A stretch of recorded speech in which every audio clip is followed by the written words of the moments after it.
मेरे प्यारे सुकूनों, आप सभी का स्वागत है आप सभी का यूट्यूब चैनल साहिल संघर्ष स्टडी में। आज के क्लास में देखने वाले हैं दही वाली मगम्मा, जो आपका चैप्टर है उसका क्या देखने वाले हैं, ऑब्जेक्टिव सब्जेक्टिव दोनों क्वेश्चन देखने वाले हैं। दही वाली मगम्मा, दही वाली मगम्मा चैप्टर का आज क्या देखने वाले हैं, ऑब्जेक्टिव प्लस सब्जेक्टिव क्वेश्चन देखने वाले हैं। अगर इस क्लास को आप शुरू से अंत तक कर लेते हैं तो आपका दही वाली मगम्मा चैप्टर से आपका एक भी प्रश्न एग्जाम में नहीं छूटेगा। दही वाली मगम्मा चैप्टर को आप पूरा बेहतर ढंग से समझ लेते हैं तो कितना नंबर का आपका बोर्ड एग्जाम में पूछा जाता है, तो आपको दो नंबर का ऑब्जेक्टिव पूछा जाएगा और साथ में आपको एक सब्जेक्टिव क्वेश्चन पूछा जाएगा, शॉर्ट क्वेश्चन, जिसको लघु उत्तरीय प्रश्न कहते हैं। मतलब आप एक चैप्टर को पढ़ लेते हैं दही वाली मगम्मा को वर्णिका बुक में, तब एक चैप्टर को पढ़कर 4 अंक ला सकते हैं। 4 नंबर आपको एक चैप्टर रहेगा वर्णिका का बुक, ठीक है। तो 5 चैप्टर आपका टोटल वर्णिका बुक में है, ठीक है। तो 5वें चैप्टर का आपको कवर करूंगा, तो आपको वर्णिका बुक का टोटल जब चैप्टर आप समझ लीजिएगा, वर्णिका बुक आप खत्म कर लीजिएगा, तो आप टोटल कितना अंक ला सकते हैं बोर्ड एग्जाम में, तो 20 अंक का आपका प्रश्न पूछा जाता है बोर्ड एग्जाम में वर्णिका बुक से सिर्फ, ठीक है। वर्णिका बुक को बेहतर ढंग से समझिए, आपका 20 अंक बोर्ड एग्जाम में बिल्कुल पक्का होगा। मैं आपको कराऊंगा, आपको पूरा जो वर्णिका का बुक का चैप्टर है, वर्णिका किताब आपको पूरा खत्म करूंगा। तो आज के क्लास में ऑब्जेक्टिव सब्जेक्टिव दही वाली मगम्मा चैप्टर को देखने वाले हैं, जिससे आपका आज के क्लास कर लेते हैं तो आपका एग्जाम में एक भी प्रश्न छूटने वाला नहीं है। फर्स्ट क्वेश्चन है, दही वाली मगम्मा कहानी का कहानीकार कौन है। दही वाली मगम्मा कहानी को लेखक कौन है, इसमें से बताइए कि दही वाली मगम्मा कहानी की रचना कौन किया, कहानीकार कौन है। तो दही वाली मगम्मा कहानी के लेखक कौन है, तो श्रीनिवास है। अगर आप दही वाली मगम्मा कहानी वर्णिका बुक में आपका 5 चैप्टर, 5वें चैप्टर का आप लेखक याद करना चाहते हैं, याद कि कौन चैप्टर का कौन लेखक है, तो इसका ट्रिक पर वीडियो बनाकर मैं आप सभी को प्रोवाइड कर दिया हूँ, जाकर आप देख लीजिएगा। और कौन सा भाषा का वर्णिका बुक में 5 चैप्टर है उसका भी ट्रिक दे दिया हूँ एक वीडियो में, लेखक और कौन सा भाषा में रचा गया है आपको वर्णिका का 5 चैप्टर वर्णिका बुक में, उसको ट्रिक पर आपको वीडियो प्रोवाइड कर दिया हूँ। तो दही वाली मगम्मा कहानी का कहानीकार कौन है, श्रीनिवास है। श्रीनिवास का पूरा नाम क्या है, तो मास्ती वेंकटेश अयंगार श्रीनिवास का पूरा नाम है। दही वाली मगम्मा कहानी किस भाषा में अनुदित किया गया है, तो किस भाषा में किया गया, कन्नड़। दही वाली मगम्मा किस भाषा में अनुदित किया गया है, तो कन्नड़ भाषा में। लेकिन हम लोग पढ़ते हैं किस भाषा में, हिंदी भाषा में। तो कन्नड़ भाषा से इसको कोई न होगा जो हिंदी में इसको अनुवाद किया होगा। तो हिंदी में दही वाली मगम्मा कहानी को अनुवाद कौन किया है, तो बी आर नारायण ने दही वाली मगम्मा कहानी को अनुवाद किया है। नेक्स्ट प्रश्न है, दही वाली मगम्मा कहानी का प्रमुख पात्र कौन है। तो दही वाली मगम्मा कहानी में प्रमुख पात्र कौन है, तो मगम्मा है। ऑप्शन सही होगा ए। प्रमुख पात्र मतलब समझते हैं क्या होता है, जो कहानी है उसमें सबसे ज़्यादा बार चर्चा, जिस कहानी में जिस व्यक्ति को सबसे ज़्यादा बार चर्चा किया गया है वह प्रमुख पात्र होता है। जिसको ज़्यादा उस कहानी में चर्चा किया गया हो, उसको बारे में कहा गया हो, उसका बार बार नाम रिपीट हो, उसी को कहते हैं प्रमुख पात्र। तो दही वाली मगम्मा कहानी का प्रमुख पात्र कौन है, तो मगम्मा को इस कहानी में ज़्यादा दर्शाया गया है, चर्चा ज़्यादा है मगम्मा को इस कहानी में। अब देखते हैं चैप्टर से नहीं, दही वाली मगम्मा के आपका चैप्टर में ही नाम है, इसलिए दही वाली मगम्मा कहानी का प्रमुख पात्र कौन है, मगम्मा। नेक्स्ट क्वेश्चन है, दही वाली मगम्मा कहानी का कथावाचक कौन है। तो दही वाली मगम्मा कहानी को कौन लेखक है, जो कहाँ का रहने वाला था। दही वाली मगम्मा कहानी का कथावाचक कहाँ से है, दही वाली मगम्मा कहानी का कथावाचक कहाँ से है, तो बेंगलुरु से है। कहाँ से, बेंगलुरु से है। मगम्मा दही बेचने के लिए 3 मील अपना घर से दूर कहाँ जाती थी, बेंगलुरु। जो वहाँ एक औरत से दही वाली मगम्मा को मुलाकात होता है, जो उसको क्या कहकर पुकारती थी, माँ जी। माँ जी ही लेखिका है, जिसका नाम है श्रीनिवास। कहाँ से था, तो बेंगलुरु से था। और श्रीनिवास का जन्म कहाँ हुआ था, तो कर्नाटक के कोलार जिले में हुआ था। तो दही वाली मगम्मा कहानी का कथावाचक कहाँ से है? तो बेंगलुरु से है। ऑप्शन सही होगा सी। नेक्स्ट प्रश्न है, दही वाली मगम्मा की कहानी किससे संदेश देती है? दही वाली मगम्मा कहानी किससे संदेश देती है? तो बहुओं को संदेश देती है। ऑप्शन सही होगा सी, क्योंकि दही वाली मगम्मा कहानी में क्या बताया गया है? सास और बहुओं में झगड़ा हो गया था, सास और बहुओं में तालमेल नहीं रहता था, दही वाली मगम्मा कहानी में बताया गया है। दही वाली मगम्मा कहानी किससे संदेश देती है? सास और बहू में हमेशा मिल कर रहना चाहिए, झगड़ा नहीं करना चाहिए, तो बहुओं को उपदेश देता है दही वाली मगम्मा कहानी। नेक्स्ट क्वेश्चन है, मगम्मा क्या बेचती थी? तो मगम्मा, आप सभी लोग कहानी जब पढ़े होंगे, समझे होंगे, तो आप जानते होंगे कि मगम्मा क्या बेचती थी? दही बेचती थी। ऑप्शन सही होगा ए। दूध और घी, माठा, ये सब नहीं मगम्मा बेचती थी। क्या बेचती थी? दही बेचती थी। नेक्स्ट क्वेश्चन है, मगम्मा के गांव का क्या नाम था? तो मगम्मा का गांव का नाम क्या था? वेंकटपुर। शायद इस कहानी में, दही वाली मगम्मा में, मगम्मा का गांव को जो परफेक्ट बताया न गया है, बिल्कुल कन्फर्म नहीं किया गया कि मगम्मा का गांव का नाम वेंकटपुर था। शायद बताया गया है कि हो सकता है मगम्मा का गांव का नाम क्या था? वेंकटपुर। अब वेंकटपुर किस गांव के पास था? तो अबलूर गांव के पास था वेंकटपुर। ठीक है, तो आपसे प्रश्न भी पूछा जाएगा कि अबलूर गांव किसके पास था? तो वेंकटपुर के पास था, नज़दीक था। ठीक है, नेक्स्ट प्रश्न है, मगम्मा क्या खाती थी? तो मगम्मा क्या खाती थी? तो मगम्मा पान और सुपारी खाती थी। मगम्मा जब दही बेचने के लिए जाती थी तो एक रास्ता था वहाँ पर, कुआं पर, जहाँ पर उसको रगम्पा रोकता था और पैसा मांगता था, कभी चूना मांगता था। तब सभी लोग कहते होंगे कि जब मगम्मा खैनी नहीं खाती थी, चूना क्यों रखती थी?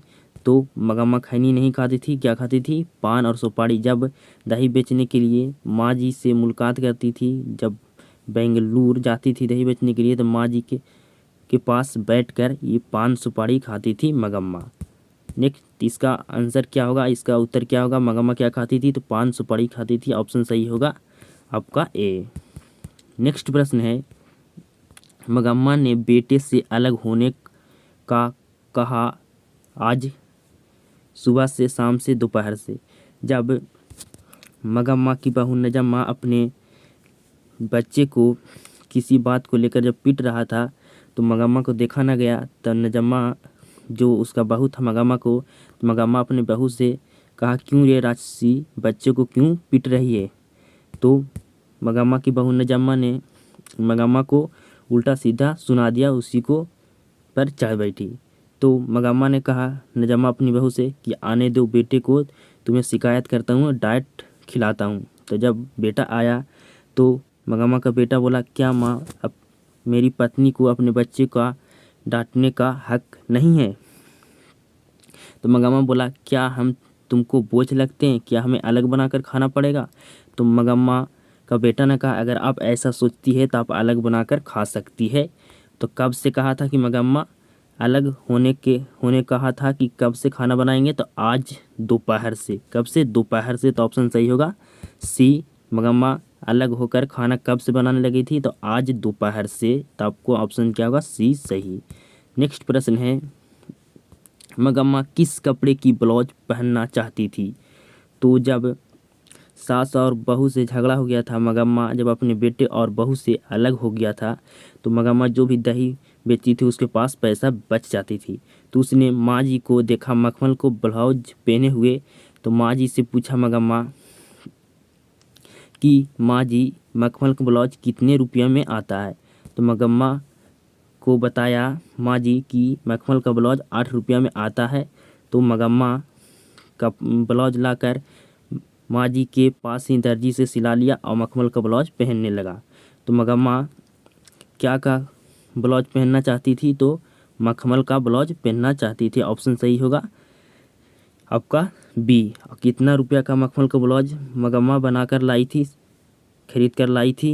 मखमल का ब्लाउज का कीमत कितना था? तो 8 रुपया था। ये भी आपको ऑब्जेक्टिव में पूछ लिया जाएगा कि मखमल की ब्लाउज की कीमत कितना था, तो 8 रुपया था। तो आपका 9 नंबर क्वेश्चन का आंसर क्या सही होगा? बी, मखमल का ब्लाउज पहननी चाहती थी। क्या?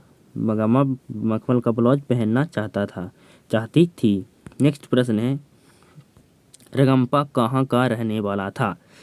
तो रंगम्पा कर्ज किससे लेना चाहता था? मगम्मा से। तो मगम्मा का गांव कहाँ था? वेंकटपुर। तो रंगरप्पा कहाँ का रहने वाला होगा? शायद बताया गया है कि मगम्मा का गांव वेंकटपुर था, अबलूर के पास ही वेंकटपुर था। ठीक, तो रंगम्पा कहाँ का रहने वाला था? तो मगम्मा का गांव कहीं रहने वाला था, वेंकटपुर का। ठीक है, तो ऑप्शन सही होगा आपका बी कि रंगप्पा कहाँ के रहने वाला था? तो वेंकटपुर के रहने वाला था। नेक्स्ट प्रश्न है, रंगम्पा मगम्मा से कहाँ मिलता था? स्कूल के पास, कुएं के पास, चौराहे के पास या शिवाला के पास? तो मगम्मा से रंगप्पा कहाँ मिलता था? जब मगम्मा अपने घर से दही बेचने के लिए जब घर से निकलती थी तो ये रास्ते में उसे एक कुआं मिलता था, जिस कुआं का नाम था मराई का कुआं। वहाँ पर उसी स्थान पर रंगप्पा खड़ी रहता था अक्सर, और मगम्मा से वहाँ मुलाकात होता था उसे, और कभी मगम्मा से पैसा मांगती थी, कर्ज लेना चाहती थी, कभी बहाना बनाता था, मगम्मा से चूना मांगता था। मतलब बहुत सारा बहाना बनाता था रंगप्पा। और कहाँ पर मिलता था?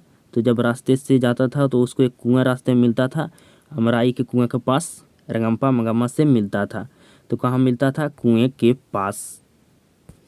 ऑप्शन सही होगा क्या आपका? बी, रंगप्पा मगम्मा से कहाँ मिलता था? तो कुएं के पास मिलता था। नेक्स्ट क्वेश्चन है, रंगप्पा कौन था? तो रंगप्पा क्या था? एक जुआरी था, व्यक्ति था जो मगम्मा के गांव के रहने वाला था। नेक्स्ट प्रश्न है, लेखक ने कहानी में मगरमच्छ की उपमा किसको दिया है? तो लेखक ने मगरमच्छ की उपमा दही वाली मगम्मा कहानी में किसको दिया है? तो बहुओं को दिया है। ऑप्शन सही होगा सी। नेक्स्ट प्रश्न है, मगम्मा अपना पैसा कहाँ रखना चाहती थी? तो मगम्मा अपना पैसा कहाँ रखना चाहती थी? जब उसे एक दिन बात नहीं माना था मगम्मा रंगम्पा को, तो उसका हाथ पकड़ लिया था। तो मगम्मा को एहसास हुआ कि मेरा पति भी इतना हक से कभी हाथ नहीं पकड़ा था, जितना हक से मेरा हाथ रंगम्पा पकड़ लिया था। ठीक है, तो अब किसी तरह हाथ छुड़ाकर मगम्मा रंगम्पा से वहाँ से भाग कर गया, और उसका एहसास हुआ कि रंगम्पा हमें पीछे पड़ा हुआ है पैसा लेने के लिए। तो रंगम्पा किसके पीछे पैसा लेने के लिए पड़ा था? मगम्मा के पीछे। तो मगम्मा को एहसास हुआ कि मुझको पीछे कौन पड़ा है? रंगम्पा मुझसे कर्ज लेने के लिए, पैसा लेने के लिए। तो ये अपना पैसा कहाँ जमा करना चाहती थी? तो माँ जी के पास जमा करना चाहती थी। माँ जी से कहा कि माँ जी, अपने पति से कहकर पैसा जो मेरे पास पैसा जो बच जाता है उसे आपके पास जमा करना चाहती हूँ, अपना पति से कहकर बैंक में रखवा दीजिए। तो माँ जी के पास कौन पैसा रखना चाहता था? मगम्मा। तो मगम्मा अपना पैसा कहाँ रखना चाहती थी? तो माँ जी के पास। और सबसे जो खास अच्छा आदमी जो मगम्मा मानती थी, किसको मानती थी? माँ जी को। सारा बात जाकर अपना माँ जी के पास कहती थी। तो ऑप्शन सही क्या होगा? बी, माँ जी के पास मगम्मा अपना पैसा कहाँ रखना चाहती थी? तो माँ जी के पास रखना चाहती थी। ऑप्शन सही होगा बी। नेक्स्ट प्रश्न, श्रीनिवास जी का जन्म कब हुआ था? तो श्रीनिवास जी का जन्म हुआ था 6 जून 1891 ईस्वी में। ठीक है, ऑप्शन सही क्या होगा? ए। नेक्स्ट प्रश्न है, मगम्मा से कौन कर्ज मांग रहा था? तो मगम्मा से कौन कर्ज लेना चाहता था? तो रंगम्पा कर्ज लेना चाहता था मगम्मा से। रंगम्पा कौन था? कैसा व्यक्ति था? आपको आंसर कमेंट में देना है। ठीक है, नेक्स्ट प्रश्न है, मगम्मा की बहू का नाम क्या था? मगम्मा की बहू का नाम क्या था? नजम्मा था। ऑप्शन सही होगा ए। नेक्स्ट प्रश्न है, सास बहू में झगड़ा क्यों हुआ? सास और बहू में झगड़ा क्यों हुआ था? तो जब मगम्मा की बहू नजम्मा अपने बेटे को किसी बात को लेकर पीट रहा था तो मगम्मा ने अपनी बहू से कहा, क्यों रे राक्षसी, बच्चे को क्यों पीट रही है। तो सास और बहू मगम्मा नजम्मा में झगड़ा क्यों हुआ था, तो बच्चे को पीटने जाने के कारण से मगम्मा और नजम्मा में, सास और बहू में झगड़ा हुआ था। ऑप्शन सही होगा ए, बच्चों को पीटने के लिए हुआ था सास और बहू से झगड़ा। तो ऑप्शन सही होगा ए। नेक्स्ट प्रश्न है, B.R. नारायण ने किस कहानी का अनुवाद किया है। तो B.R. नारायण किस कहानी का अनुवाद किया है, तो दही वाली मगम्मा कहानी को हिंदी में अनुवाद किया है B.R. नारायण। नेक्स्ट प्रश्न है, उस घर में अब सास और बहू में स्वतंत्रता की होड़ लगी है, यह पंक्ति किस कहानी की है। जो आपको ये पंक्तियाँ आप देख रहे हैं, उस घर में अब सास और बहू में स्वतंत्रता की होड़ लगी है, यह पंक्ति किस कहानी की है। तो ऑप्शन सही होगा ए, दही वाली मगम्मा कहानी में इस पंक्ति, इस लाइन को दिखाया गया है, दर्शाया गया है। आप सास और बहू का चर्चा किस कहानी में हुआ था, तो दही वाली मगम्मा। आप ट्रिक से इस क्वेश्चन को सही कर सकते हैं। सास और बहू का कहाँ किस चैप्टर में चर्चा किया गया है, तो दही वाली मगम्मा में। तो ऑप्शन सही होगा ए, दही वाली मगम्मा। नेक्स्ट प्रश्न है, दही वाली मगम्मा कहानी किस भाषा में अनुदित है। तो दही वाली मगम्मा किस भाषा में अनुदित है, तो कन्नड़ भाषा में। ऑप्शन सही होगा ए। नेक्स्ट प्रश्न है, अमराई का कुआं कहाँ है। तो मगम्मा जब दही बेचने के लिए जिस रास्ते से जाती थी, वहाँ पर उस रास्ते पर एक कुआं था, उस कुआं का क्या नाम था, अमराई का कुआं। तो कुआं कहाँ था, अमराई का कुआं कहाँ था, तो रास्ते में था। ऑप्शन सही होगा ए। जो अक्सर रंगम्पा मगम्मा से कर्ज लेने के लिए रास्ते में जो कुआं था अमराई के पास उससे मिला करता था। ठीक है। नेक्स्ट प्रश्न है, मगम्मा को किस से विवाद था। मगम्मा किस से लड़ाई की थी, झगड़ा किया था, तो अपने बहू से किया था। जब बहू अपने बच्चे को पीट रहा था, तब मगम्मा ने अपने बहू से कहा था, क्यों रे राक्षसी, बच्चे को क्यों पीट रही है। तो मगम्मा की बहू मगम्मा को भला बुरा कहकर सुना दिया था, जिसकी वजह से मगम्मा को नजम्मा से, अपने सास और बहू से विवाद हो गया था। ऑप्शन सही होगा ए, बहुओं से। मगम्मा को किससे विवाद था, तो अपना बहुओं से विवाद हुआ था।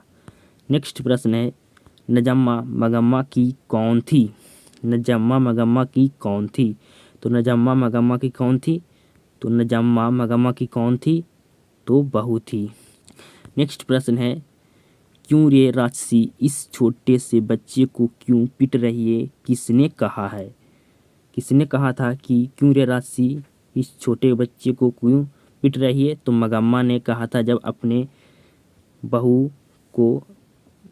अपने बच्चे को पीट रही थी, तब मगम्मा ने कहा था, क्यों रे राक्षसी, इस छोटे से बच्चे को क्यों पीट रही थी, जिसकी वजह से विवाद हो गया था।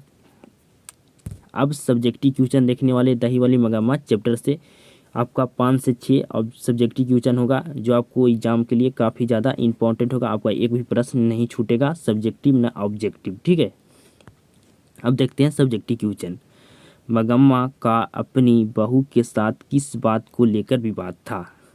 मगम्मा को अपनी बहू नजम्मा से किस बात को लेकर विवाद था। एक प्रश्न जो काफ़ी ज़्यादा महत्वपूर्ण है आपके लिए, एग्जाम के लिए बहुत बार इस प्रश्न को पूछा गया है आपका एग्जाम में। तो मगम्मा को अपनी बहू नजम्मा को किस बात को लेकर विवाद था, तो मेन पर्पस था, मगम्मा की पोता था, जो नजम्मा का बच्चा था, जो बेटा था, वो नजम्मा अपने बेटे को पीट रहा था, जिसकी वजह से मगम्मा और नजम्मा में, सास और बहू में विवाद हुआ था। तो इसका आंसर क्या होगा, अपनी भाषा में खुद आप लिख सकते हैं अपना आंसर को, नहीं कि मैं जो आंसर लिखा हूँ आप वही याद कर सकते हैं। आप एक बार कहानी को समझ लीजिए, आप खुद से आंसर लिखिए, आपका आंसर लिखा हुआ आपको याद रहेगा। ठीक है। दूसरा का क्वेश्चन का आंसर रखता हुआ आपको याद हमेशा नहीं रहेगा। अपना खुद का आंसर समझ के आप कहानी को लिखते हैं, जो भी प्रश्न बता रहा हूँ, तो आपको याद रहेगा ज़्यादा दिन तक। आप रिवीजन कीजिएगा तो आप प्रश्न भूलिएगा नहीं, प्रश्न का उत्तर। इसका आंसर क्या होगा कि मगम्मा का अपनी बहू के साथ किस बात को लेकर विवाद था। मगम्मा का अपनी बहू नजम्मा के साथ पोते को लेकर विवाद था। मंगम्मा के बेटे को भी उसकी बहू अपने बस में रखना चाहती थी, इसलिए दोनों में हमेशा विवाद होता रहता था। ठीक है, तो आपसे ये प्रश्न का उत्तर आप बिल्कुल आप दे सकते हैं। आपको बिल्कुल आप इस प्रश्न को उत्तर दीजिएगा, ये मुझे उम्मीद और विश्वास है। आप ये नहीं कह रहे कि मैं जो प्रश्न का उत्तर लिखा हूँ आप इसको रटिए, आप खुद से समझ के इस प्रश्न को उत्तर लिखिए, आपके लिए बेहतर होगा। नेक्स्ट क्वेश्चन है, रंगम्पा कौन था और वह मंगम्मा से क्या चाहता था? तो रंगम्पा एक मंगम्मा के गांव के रहने वाला शौकीन जुगारी व्यक्ति था। वह मंगम्मा से कर्ज लेना चाहता था। आप खुद इसका क्वेश्चन का प्रश्न का उत्तर दे सकते हैं। तो रंगम्पा कौन था और वह मंगम्मा से क्या चाहता था? रंगम्पा मंगम्मा के गांव का एक जुआरी व्यक्ति था जो कुछ पैसा कर्ज मांगने के लिए मंगम्मा के पीछे पड़ गया था। यहाँ पर मंगम्मा होगा, ठीक है। क्या मंगम्मा से कर्ज लेने के लिए, पैसा उधार लेने के लिए मंगम्मा के पीछे पड़ गया था। आप बिल्कुल, और आपको जितना प्रश्न पूछा जाए सिर्फ आप उतने को आंसर दीजिए, ज़्यादा आप लंबा प्रश्न को उत्तर नहीं दीजिए। जितना आपसे प्रश्न पूछा जाए उतना ही आप आंसर दीजिए। तो आपको रंगम्पा कौन था और वह मंगम्मा से क्या चाहता था, आपसे प्रश्न का उत्तर आप दे दीजिएगा, मुझे उम्मीद है। नेक्स्ट आपका क्वेश्चन है, प्रश्न है, बहू ने सास को मनाने के लिए कौन सा तरीका अपनाया? इसमें से जो पहला क्वेश्चन, दूसरा क्वेश्चन और ये जो तीसरा क्वेश्चन, ये तीनों काफ़ी महत्वपूर्ण क्वेश्चन बार बार एग्जाम में पूछा जाता है। तो आप बिल्कुल ध्यान से तीनों प्रश्न को याद कीजिएगा, आपको एग्जाम के लिए बहुत ज़्यादा पूछे जाने का संभावना रहता है। आपका प्रश्न है, बहू ने सास को मनाने के लिए कौन सा तरीका अपनाया था? तो जब मंगम्मा की बहू नजम्मा को पता चला कि रंगम्पा हमारी जो सास थी उसका नाम मंगम्मा से कर्ज लेना चाहता है, हमारे सास से पैसा लेने का, मंगम्मा से पैसा लेना कौन चाहता था? रंगम्पा को पता चल गया था कि मंगम्मा अपने बेटे और बहुओं से अलग रहती है, तो इसके पास पैसा बहुत है। इस मौका का फ़ायदा उठाना चाहता था कौन? रंगम्पा। तो इस बात को उसको पता चला उसका बहू को, तो बहू को समझ में आ गया कि हमें ये पैसा चाहिए, हमें कुछ इसके लिए हमें कुछ करना ही चाहिए। तो मंगम्मा के बहू ने क्या किया, अपने बेटे को भेज दिया अपने सास के पास कि वहीं पर जा अपने मामा के पास रहना और वहीं पर खेलना खाना, और वहाँ पर से अब तू न आना। जिसके वजह से मंगम्मा था जो नजम्मा उसकी बहू, नजम्मा और उसके बेटे, मंगम्मा की बहू और बेटे ने मंगम्मा से माफ़ी मांग लिया और दोनों एक साथ हो गया। तो किसकी वजह से उसका लड़ाई मिटा? तो पोते की वजह से। अक्सर आप देखेंगे कि जब भी गांव में लड़ाई होता है सास बहू में, तो अक्सर जो उस लड़ाई को मिटाता है वे घर का बच्चा ही मिटाता है। तो इस प्रश्न का उत्तर क्या होगा? आप खुद इस प्रश्न का उत्तर लिख सकते हैं आप कहानी को समझकर। नजम्मा अपनी सास मंगम्मा को मनाने के लिए अपने बेटे को अपने सास के पास भेज दिया, जिसके बाद सास मान गई, जिसके बाद सास मान भी गई थी। तो अपने बेटे को अपने सास के पास भेज दिया, जिसकी वजह से उसका लड़ाई मिट गया, दोनों आपस में मिल गए। ठीक है, तो आपको उम्मीद है मुझे कि आप इस प्रश्न को बिल्कुल उत्तर दे सकते हैं। नेक्स्ट प्रश्न आपका है, इस कहानी का कथावाचक कौन है, उसका परिचय दीजिए। इस कहानी के लेखक कौन है? श्रीनिवास है। उसका आपको परिचय देना है, श्रीनिवास के बारे में आपको जो भी आप जानते हैं। ठीक है, तब कहानी में जो भी श्रीनिवास के बारे में जाने उसको इस क्वेश्चन के आंसर आपको देना है, इस प्रश्न का उत्तर देना है। इस कहानी का कथावाचक मास्तित वेंकटेश अयंगार है, जो श्रीनिवास का पूरा नाम है, जिसका जन्म 6 जून 1891 ईस्वी को कर्नाटक के कोलार जिले में हुआ था। वह कन्नड़ साहित्य के एक सर्वाधिक प्रतिष्ठित रचनाकारों में एक है, मतलब फेमस था वे कन्नड़ साहित्य सर्वाधिक प्रतिष्ठा रचना में। कन्नड़ में इसका फेमस ये कवि है कौन? दही श्रीनिवास मास्ति वेंकटेश अयंगार। उनका कविता, नाटक, आलोचना, जीवन चरित्र आदि सभी में महत्वपूर्ण योगदान है श्रीनिवास का। तो मुझे उम्मीद है कि आप इस प्रश्न को बिल्कुल आप उत्तर दे सकते हैं, आपसे ये प्रश्न नहीं छूटेगा। नेक्स्ट जो आपका प्रश्न है, मगम्मा का चरित्र चित्रण कीजिए। मगम्मा के बारे में आप जो भी जानते हैं इस प्रश्न में उत्तर आप लिख दीजिए। मगम्मा एक विधवा औरत थी, आप भली भांति जानते हैं, जो अपने पेट पालने के लिए बेंगलुरु शहर में दही बेचती थी। अपने पेट पालने के लिए बेंगलुरु शहर में मगम्मा क्या बेचती थी? दही बेचती थी। मगम्मा के साथ एक बेटे पोते भी था। मगम्मा की अपनी बहू नजम्मा के साथ अच्छे संबंध नहीं थे, मतलब मगम्मा अपनी बहू नजम्मा के साथ विवाद उसका था। वे दोनों मगम्मा के बेटे पर अपने अधिकार को लेकर लड़ते झगड़ते रहते थे। मगम्मा था जो अपने बेटे पर अधिकार जमाना चाहता था, और जो मगम्मा की बहू थी जो अपने पति पर अधिकार जमाना चाहती थी। इस प्रश्न का उत्तर आप बिल्कुल आसान से दे दीजिएगा, आसान तरीका से। मुझे उम्मीद है, विश्वास है कि आप इस प्रश्न को से आपको नहीं छूटेगा। बिल्कुल इसी तरीका से आप बिल्कुल बेहतरीन ढंग से इस प्रश्न का उत्तर दे सकते हैं। आपका लास्ट प्रश्न है इस चैप्टर का, ऑब्जेक्टिव सब्जेक्टिव आपका सारा कंप्लीट हो गया। आपका दही वाली मगम्मा चैप्टर से एक भी प्रश्न आपको नहीं छूटेगा परीक्षा में, एग्जाम में, ठीक है। दही वाली मगम्मा कहानी का सारांश प्रस्तुत कीजिए। जो भी आप दही वाली मगम्मा चैप्टर कहानी को जो भी आप समझें, इस प्रश्न को उत्तर दीजिए। इस प्रश्न में जो प्रश्न है इसका उत्तर आप लिख दीजिए। आप जो दही वाली मगम्मा कहानी को समझें पूरा आपको इसमें लिख देना है, इस प्रश्न के उत्तर में। यह कहानी एक विधवा औरत मगम्मा की है, जो अपना परिवार यापन के लिए अपने गांव से 3 मील की दूर से दही बेचने जाती थी। वो अपने गांव से 3 मील की दूर पर दही बेचने कहाँ जाती थी? तो बेंगलुरु जाती थी, ठीक है। इस कहानी की मुख्य पात्र मगम्मा, एक बेटे और बहू और एक पोते है। इस कहानी में मुख्य पात्र कौन है? मगम्मा है, उसके बेटे और बहू और उसके पोते हैं, ठीक है।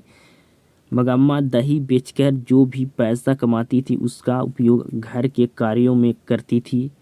तो मगम्मा जो दही बेचकर जो भी पैसा कमाती थी वो कहाँ अपना उपयोग में लाती थी? तो अपने घर के कार्य में। परंतु एक दिन उसकी बहू नजम्मा के साथ उसका विवाद हो जाता है, जिसके कारण मगम्मा अलग खाना बनाकर खाती है। इस कहानी में अक्सर घरों में होने वाली घटने की दर्शाया गया है कि जब तक बेटे की शादी नहीं होती तब तक वह माँ की बात मानता है, लेकिन शादी होने के बाद बेटे पर बहू का कब्जा हो जाता है। तो दही वाली मगम्मा कहानी का सारांश प्रस्तुत कीजिए। दही वाली मगम्मा कहानी को में जो भी आप समझ के पढ़ लीजिएगा, जो पढ़ें कहानी में उसी कहानी के बारे में आपको लिखना है, सारांश के बारे में। तो उम्मीद करता हूँ ये क्लास आपको पसंद आया होगा, ये क्लास आपको बेहतरीन लगा होगा, आपका क्लास में बेहतर ढंग से आपको समझ में आया होगा ऑब्जेक्टिव सब्जेक्टिव सारा क्वेश्चन। तो अगर आपको क्लास पसंद आता है तो क्लास को ज़्यादा से ज़्यादा लोगों तक शेयर कीजिए कि इस क्लास से वे सीख पाए, आप बोर्ड एग्जाम के लिए तैयारी कर पाए, ठीक है। तो मिलते हैं नेक्स्ट वीडियो में जबरदस्त तरीके से।